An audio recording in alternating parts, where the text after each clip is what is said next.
Jean-François Lisée. On va juste dire qu'on est d'accord. Thomas Mulcair. Je te donne 100% raison. La rencontre. C'est vraiment une gaffe majeure. Tu viens de changer de position. Ce qui est bon pour Pitou est bon pour Minou. La rencontre. Lisée. Mulcair. Alors, le mardi, Jean-François Lisée est seul sur la glace et peut compter dans un but ouvert. Alors, Jean-François, salut. Je veux te parler. Je sais que tu veux revenir sur cette idée là, du Bloc concernant les discours haineux, mais la proposition que le Bloc va déposer aujourd'hui. Mais avant, dans le National Post, il y a eu les résultats d'un sondage léger qui a été publié concernant l'immigration, le multiculturalisme, l'intégration.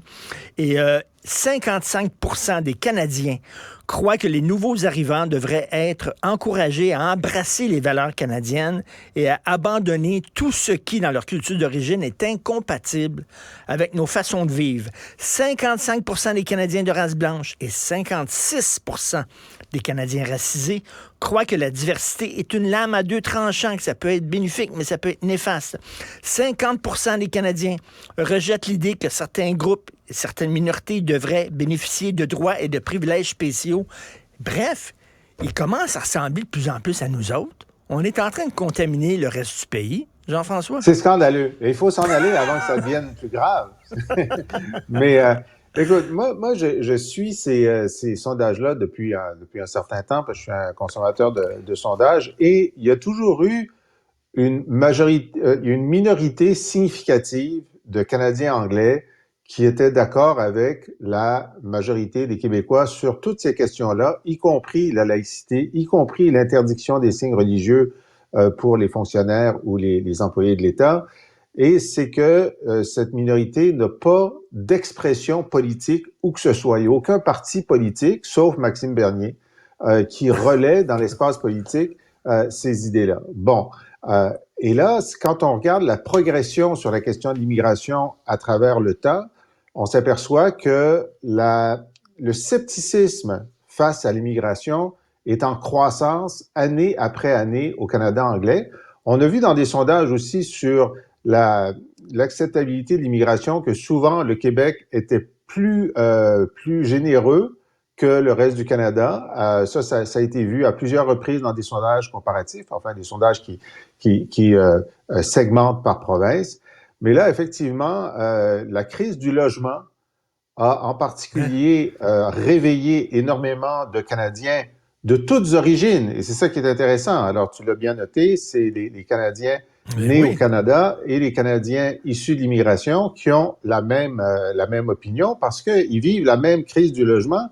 Donc, c'est des gens qui connaissent la loi de l'offre et de la demande, contrairement à ceux qui nous gouvernent au Canada et un petit peu au Québec. Mais je veux te dire une chose, t'as dit les racisés. Ben, il y a un autre sondage récemment qui ont demandé aux Canadiens de couleur de peau non blanche, est-ce qu'ils préféraient être appelés minorité visible ou racisés? Puis ils préféraient minorité visible. Ah oui? Oui, ce terme racisé, qui est un terme universitaire, n'est pas plébiscité par une majorité de gens qui sont des gens de couleur, comme on le dit. Ils préfèrent dire, je suis une minorité visible, puis il y a personne qui m'a racisé, sauf mon père et ma mère. Je veux dire, ma couleur de peau, c'est pas la société qui me l'a imposé. Ensuite, la société fait en sorte que j'ai des privilèges ou que j'ai des inconvénients à cause de ma couleur de peau, mais puis ce terme-là est complètement impropre parce que toi et moi qui sommes blancs, enfin toi tu es toujours un peu plus bronzé que moi, mais on n'a pas été racisés. Je veux dire, c'est pas nous sommes du fait de notre lignée généalogique des gens de peau blanche. Ça nous donne des privilèges que d'autres n'ont pas. Ça, on peut débattre de ça, comment s'engager dans une lutte pour toujours tendre vers une plus grande égalité. Mais ce terme racisé, moi, je l'utilise jamais. Et comme la majorité des gens de couleur qui ne veulent pas l'utiliser. Mais Jean-François, tu dis que, les minorités visibles ou les gens issus de l'immigration sont aussi un peu fermés à l'idée d'une immigration massive, là, où on ouvre tout grand les vannes, entre autres pour la crise du logement, mais pas seulement ça. Là, ils disent que c'est important pour les gens qui arrivent ici, qui adoptent les valeurs canadiennes. Mais là, il faudrait dire à Justin, C'est quoi les valeurs canadiennes? Parce que selon Justin, le Canada est un hôtel qui n'a pas de valeurs, qui n'a pas de nature propre. Donc, c'est quoi les valeurs canadiennes? C'est-à-dire que pour Justin, il n'y a pas d'identité nationale, il n'y a pas une histoire nationale et une culture nationale qui définit l'identité canadienne. Mais lorsqu'on lui demande, alors, qu'est-ce que c'est être Canadien? Ben, c'est croire à l'entraide, à l'égalité, à la diversité, et c'est respecter nos différences, mais même plus, aimer les différences. Puis là, quand on passe de respecter les différences à aimer les différences, ben là, tu te dis, est-ce qu'on peut savoir quelle différence il faut aimer? Parce que les Hells Angels sont différents. Bon, s'ils restent à l'intérieur de la loi, on peut respecter leur choix d'avoir des côtes de cuir et tout ça, mais est-ce qu'on doit aimer cette différence? Évidemment, la question se pose aussi pour les pratiques religieuses rigoristes, misogynes. Pourquoi faudrait-il aimer des pratiques misogynes ou même de groupes d'hommes masculinistes misogynes? Ils sont différents de la majorité. Pourquoi faudrait-il aimer les différences? Et c'est là qu'il y a une dérive de la sacralisation de la différence, alors que ce que la majorité des Canadiens natifs ou d'origine étrangère nous disent, c'est que, écoutez, il y a des choses qui sont pas négociables, puis on va pas aimer toutes les différences. Et tu dis là, que tu suis les sondages depuis de nombreuses années de l'évolution de la mentalité des Canadiens face à l'immigration, face à l'intégration, face au multiculturalisme. Ils nous ressemblent de plus en plus. Est-ce qu'à un moment donné, il va y avoir des gens qui vont dire « Hey, la loi 21, là, c'est pas pire, ça. C'est une sacrée bonne idée. On devrait avoir ça au Canada. » Parce que moi, je lis des fois les commentaires en bas des éditoriaux du Globe and Mail, entre autres. Puis il y a beaucoup de gens qui disent, au lieu de chialer contre les Québécois, est-ce qu'on peut s'inspirer de ce que les Québécois ont fait?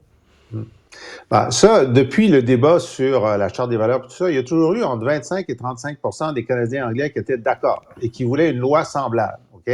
Donc, ça n'a jamais été une majorité, mais ça a été une minorité significative. Mais un jour, ça, il y a longtemps, il y a eu le débat au Québec, on voulait bannir le voile intégral dans les services publics. La première fois que ça a été débattu. Alors là, au Canada anglais, au Parlement, tous les partis, y compris Michael Ignatieff, qui était alors chef du Parti libéral, ont dit ça n'a pas d'allure, c'est de la xénophobie, etc. Là, il y a eu un sondage qui montrait que 90% des Canadiens anglais voulaient l'interdiction du voile intégral dans les services publics. Puis là, ils n'ont plus jamais répondu à cette question-là. Je veux dire, Ignatieff, etc., c'était oui, c'est compliqué, puis on va revenir là-dessus, parce qu'ils se sont rendus compte de la déconnexion absolue qu'ils avaient avec ce qu'un chef conservateur appellerait aujourd'hui le gros bon sens. Tout à fait. Écoute, tu parlais justement jusqu'où on va dans le respect des différences et de l'extrémisme religieux. Aujourd'hui, le Bloc veut déposer là c'est une loi d'initiative parlementaire. On veut amender les dispositions du Code criminel qui protègent en fait l'énoncé de discours haineux si c'est sous le couvert de la religion. C'est-à-dire, si tu dis pour moi, tous les gays devraient être tués, c'est un discours haineux. Mais si tu dis, mon Dieu croit que tous les gays devraient être tués, là, c'est correct, parce qu'il faut que tu prouves que tu crois vraiment à ça. Mais bon, ça n'a pas de maudit bon sens. Cela dit, je te pose une question existentielle. Si, effectivement, la proposition du Bloc est adoptée, ça veut dire que du jour au lendemain, la Torah, la Bible et le Coran deviennent des textes haineux? Du jour au lendemain, là, ils sont plus protégés par la religion. Donc, est-ce qu'il va falloir les retirer des bibliothèques et des librairies? Non, c'est comme Mein Kampf, qui est vraiment un texte haineux, puis les écrits de Céline, etc. Il y a des textes haineux et des textes qui appellent à la haine, qui font partie de la littérature ou de notre bagage civilisationnel ou anti-civilisationnel. Mais on parle de l'expression orale, pas dans une conversation privée. Alors, si tu as des amis racistes, en privé, tu peux continuer, c'est pas couvert par le code criminel. Mais c'est clairement indiqué dans le code criminel. Mais si c'est en public ou dans un écrit nouveau, pas un vieux texte de 2000 ans, mais un écrit nouveau destiné au public, à ce moment-là, tu es couvert si un juge considère qu'une personne raisonnable et informée, Ça veut dire pas l'idiot du village, OK? Une personne raisonnable et informée, entendant ton discours, dans le contexte, considère que ça l'appelle à détester un groupe particulier ou d'être violent envers ce groupe, OK? Donc, il y a un jugement à porter. Mais effectivement, on dit, écoutez, si c'est une prière, et là, on arrive à l'affaire Charkaoui, Charkaoui a demandé à Dieu de faire en sorte, dans une manifestation publique pro-palestinienne, à Dieu de faire en sorte que tous les ennemis de Gaza soient éliminés jusqu'au dernier. Alors, une personne raisonnable là dit, ben là, Dieu va pas faire ça tout seul, peut-être que je peux l'aider. OK? Alors, c'est un appel à l'assassinat de tous les gens qui sont opposés à Gaza, les Israélites en particulier, mais les Israélites, ça peut vouloir dire, dans le contexte, tous les Juifs. Si tu vois un Juif, bon. Alors, là, on comprend toujours pas pourquoi ce discours qui a été prononcé il y a quoi maintenant, 3 semaines au moins? Devant des caméras, enregistrées. Il n'y a toujours pas d'accusation de portée. Maintenant, le SPVM a remis le dossier à la GRC. Qu'est-ce qu'ils brettent? Je ne sais pas ce qu'ils brettent. D'après moi, ils ont des gants blancs jusqu'au coude parce que c'est un prédicateur religieux, justement. Si c'était Joe Blow qui avait dit ça, peut-être qu'il serait plus rapide sur la gâchette. C'est ça. Alors donc, ce qu'on appelle maintenant la clause Charkaoui, parce qu'on ne sait pas, là. D'abord, lui a décidé de porter enfin, il a annoncé vouloir poursuivre en diffamation des personnes qui ont dénoncé ses propos, parce que on les a pris hors contexte, évidemment. Mais on appelle donc maintenant, a posteriori, la clause Charkaoui, la clause du code criminel dont tu parlais tout à l'heure, qui dit, ne peut pas être accusé d'incitation à la haine si c'est fait, puis là, je vais te la lire exactement. Nul ne peut être déclaré coupable d'une infraction dont on parle dans les cas suivants. Il a de bonne foi exprimé une opinion sur un sujet religieux ou tenté d'en établir le bien fondé par discussion. Bon.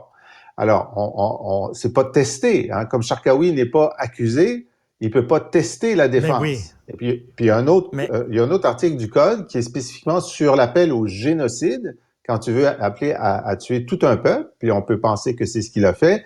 Là, il n'y a pas l'exemption religieuse. Alors, c'est un peu particulier.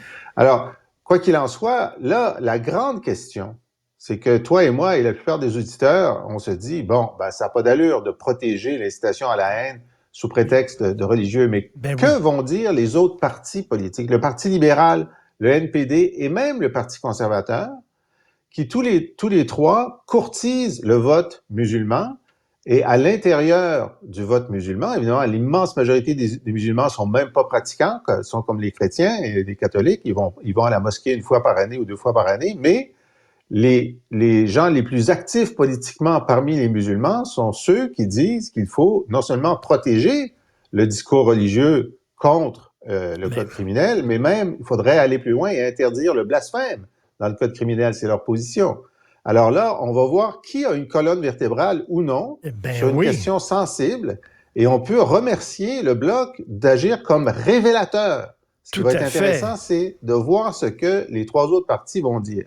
Ah oui, c'est vrai que ça va être extrêmement intéressant. Écoute, le Coran, quiconque est coupable de sodomie, tue-le, aussi bien que celui qui se laisse sodomiser. Cela dit, entre moi puis toi, la sodomie est une pratique aussi chez les couples hétérosexuels, mais ça, c'est un gros tabou, on n'en parle pas. La Torah. Quoi?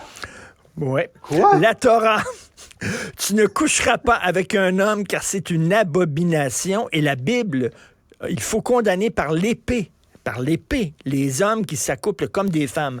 Alors toi, tu dis, non, ça ne touchera pas les textes sacrés parce que, bon, ça fait partie du patrimoine, etc. Mais on a retiré des rayons des BD et des livres récents pour beaucoup moins que ça. Alors, comment ça se fait que ces livres-là restent là, puis que si Lucky Luke a une cigarette dans la bouche, il faut retirer Lucky Luke des bibliothèques? Il y a un gars qui va troller les assemblées chrétiennes. Il y a des assemblées chrétiennes aux États-Unis pour justement enlever les livres des bibliothèques. Puis il va, puis il dit, écoutez, il y a un livre épouvantable, puis là, sans dire que c'est la Bible. il commence à citer un certain nombre de trucs dans la Bible qui est vraiment... Bon, de toute façon, c'est génocidaire, là, surtout dans l'Ancien Testament. C'est Oui. terrible ce qui se passe là. Et là, ça, c'est tous des gens très religieux qui sont dans la pièce. Puis à un moment donné, il leur dit, c'est dans ce livre-là. Comment est-ce que vous laissez vos enfants s'approcher d'un livre qui donne de si mauvais exemples? Et là, il est expulsé par la sécurité. Mais c'est quand même vrai. Sauf, il faut dire une chose. Il faut dire une chose pour les chrétiens. Les chrétiens font semblant que tous ces passages-là n'existent pas. Donc, il y a un tri qui est fait dans le patrimoine chrétien qui dit tout ce qu'on garde, c'est aimez-vous les uns les autres. Alors, c'est très sain d'avoir fait ce tri-là. C'est un peu hypocrite, mais c'est apaisant et c'est sain. En disant, là-dessus, Dieu avait raison, mais là-dessus, Dieu avait erré. Donc, on va le protéger, on met ça de côté. Et d'ailleurs, il faut se rappeler que dans chaque motel respectable, il y a une copie de la Bible. Alors que dans les motels, on sait qu'il se passe des choses dans certains motels qui peut-être ne respectent pas vraiment les préceptes catholiques, en tout cas. Écoute, tu veux me parler, Jean-François, de Doritos en terminant. Oui, alors, écoute, je tiens à t'annoncer que la science a réglé tous les grands problèmes. Le cancer, l'Alzheimer, etc., tout ça, c'est réglé. Le changement climatique, on a trouvé une solution et on a pu se concentrer sur comment faire en sorte que les gens qui mangent des Doritos ou des chips tout en parlant au téléphone, n'incommode pas leur interlocuteur. Parce que ça, c'était vraiment sur la liste des choses à régler, c'était très, très haut. Et Doritos a donc, pour augmenter sa part de marché, parce qu'il en dit des gens, ben là, moi, je veux bien manger des Doritos, mais pas pendant que je parle au téléphone, ça dérange les autres. Alors, ils ont créé une application que tu mets sur ton téléphone et ça enlève le bruit des croustilles en train d'être mangées et qui te permet de manger des chips pendant que tu parles au téléphone. Alors moi, je tiens à saluer d'abord le prix Nobel, je ne sais pas de quelle science, lequel des prix, peut-être la paix, parce que c'est très apaisant maintenant de manger des chips sans entendre le crunch. Vraiment, c'est un grand jour dans l'histoire de la science humaine. Qu'est-ce qu'on appelle ça?